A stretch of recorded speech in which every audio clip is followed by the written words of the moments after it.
Presidente, en primer lugar agradecer la invitación de la Comisión a la discusión de esta ley y yo quisiera partir ratificando que efectivamente estamos ante un proyecto de ley de reajuste que tal como ha informado el ministro de Hacienda, el subdirector de Racionalización y Función Pública, es un acuerdo suscrito por la totalidad de las organizaciones integrantes de la mesa. Y ese acuerdo general de la mesa se debe sin ninguna duda, más que a los componentes económicos del acuerdo, que tal como por lo menos desde la ANEF hemos dicho con mucha claridad, son bastante ajustados,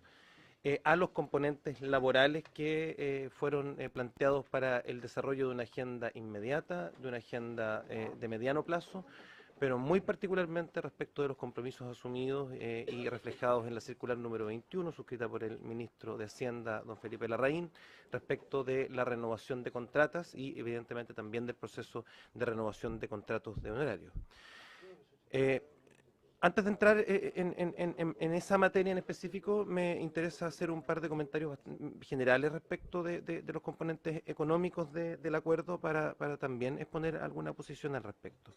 Lo primero es que yo me alegro profundamente que la exposición que han hecho ambas autoridades de Hacienda hoy día efectivamente dé cuenta de una mirada respecto de cómo medir el reajuste, que es exactamente la que las organizaciones sindicales hemos defendido. Este es una ley, es un reajuste, es una ley de reajuste de carácter laboral, en que lo que se hace es recuperar poder adquisitivo perdido e incrementar los ingresos de los trabajadores y trabajadoras del sector público, porque durante buena parte de la discusión de la mesa, que como todos pudieron ver en la prensa y durante el debate que dimos, fue bastante accidentada y bastante compleja, particularmente en su etapa final, porque no había propuesta de parte del gobierno, ni particularmente en las materias económicas, estuvimos en el eterno debate de si mirábamos la economía hacia adelante, hacia atrás, si esto era un instrumento de control macroeconómico o una negociación salarial. Entonces yo me alegro que hoy día tengamos una presentación del Ministerio de Hacienda que esté absolutamente en línea con los criterios fundamentales con los que los trabajadores y trabajadoras miramos este proceso de reajuste general,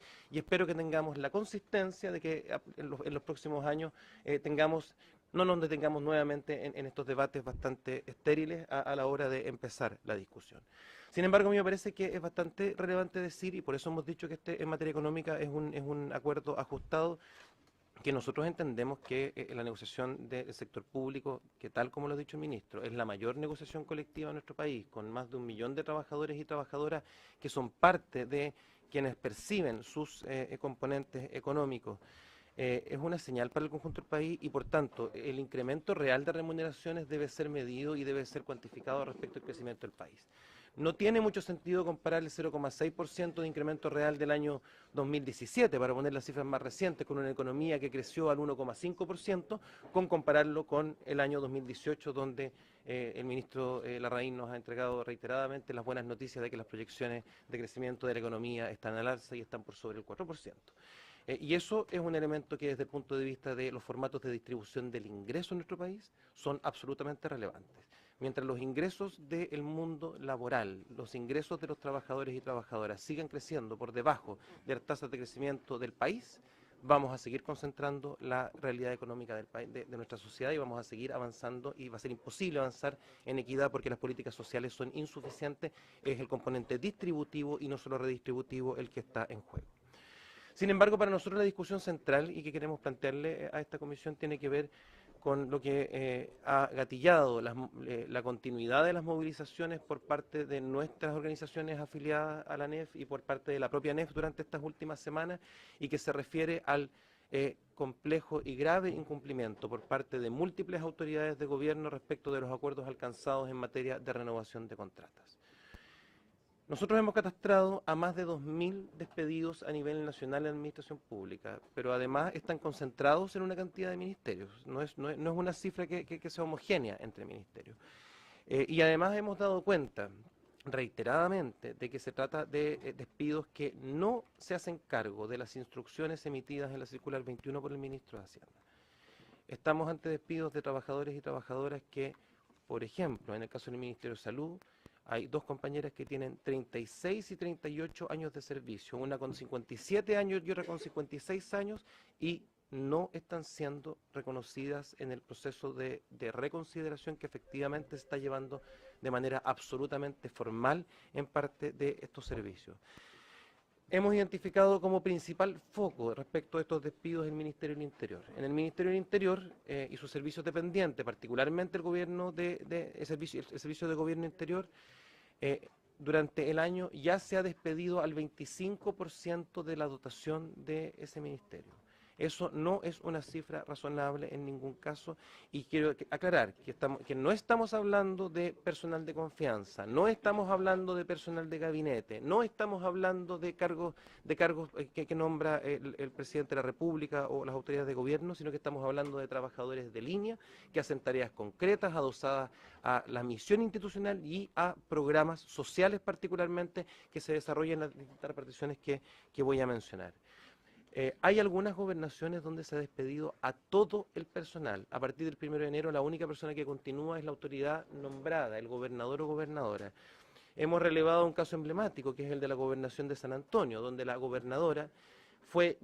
funcionaria del Ministerio de Educación, fue defendida por la propia asociación Iranef regional cuando se planteó su despido en el año 2014 y hoy día ella nombrada gobernadora ha despedido a todo el personal de la gobernación. De la misma manera, en el Ministerio de Salud, particularmente en su nivel central, hay un volumen de despidos que llega al 15% de la dotación y que también ha cursado un proceso de reconsideración que ha sido absolutamente inefectivo. En el Ministerio de Bienes Nacionales, desde el mes de marzo a la fecha, se ha despedido al 20% de la dotación. Y ahora, en el mes de noviembre, se ha notificado de la no renovación de su contrata a funcionarios y funcionarias que fueron reincorporados por orden judicial después de sus despidos en el mes de abril. Por lo tanto, se persiste nuevamente en despedir a trabajadores que la propia justicia ha declarado que cumplen con condiciones de trabajadores permanentes y que no deben ser despedidos. En el Ministerio de Desarrollo Social y sus servicios dependientes, el ministro Moreno, el ministro que se plantea como el ministro del diálogo para el conjunto de la sociedad y particularmente para la Araucanía, ha despedido al 20% de la dotación en el Ministerio de Servicios Dependientes. Los procesos de reconsideración no funcionan porque las autoridades no están disponibles a escuchar. En el Ministerio de la Mujer es el 27% de la dotación del Ministerio y el 15% de la dotación del Servicio Nacional de la Mujer. En el Ministerio del Deporte también hay un volumen importante de despidos que tampoco han sido resueltos en el proceso de reconsideración que se ha habilitado. Asimismo, en el caso del Ministerio del Trabajo, particularmente respecto del CENSE, también se ha despedido al 20% de la dotación de sus trabajadores y trabajadoras, 72 trabajadores solo en el mes de noviembre, y estamos hablando de trabajadores que en muchos casos llevan una gran cantidad de años cumpliendo estas labores. Yo quisiera agregar que además en este contexto de despidos masivos que se están viviendo en estas distintas reparticiones, donde además me parece pertinente mencionar a la CONADI, servicio crítico en este momento, donde el volumen de despido alcanza el 5% de la dotación, pero se aloja en áreas críticas del desarrollo de ese servicio. Además de este despido masivo de trabajadores y trabajadoras,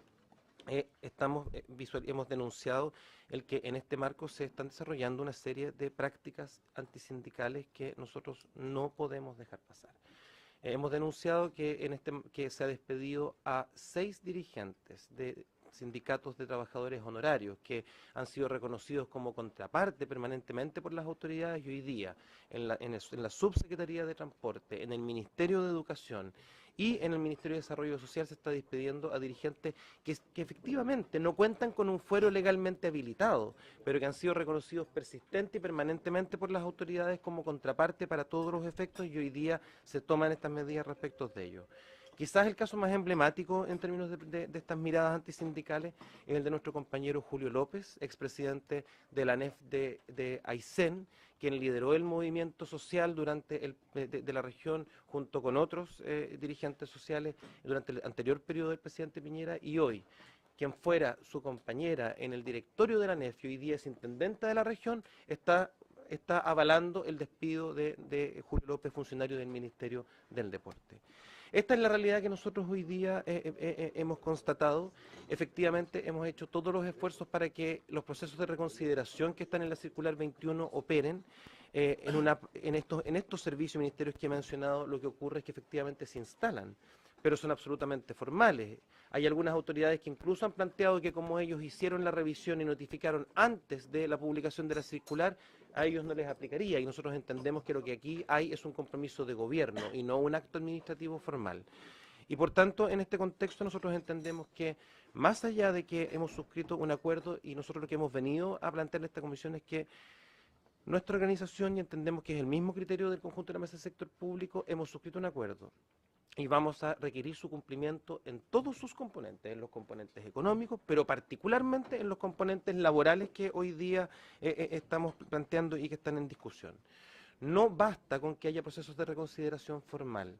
porque lo que hoy día se está visibilizando, y hay datos concretos al respecto, es que la imposibilidad de hacer cursar esos procedimientos tiene que ver con que se ha instaurado un sistema de cuota de despidos en distintos servicios y ministerios que están impidiendo que las reconsideraciones, cuando hay causales de la circular u otras causales fundadas que se apliquen, se puedan resolver los casos que las asociaciones, nuestras asociaciones afiliadas están planteando.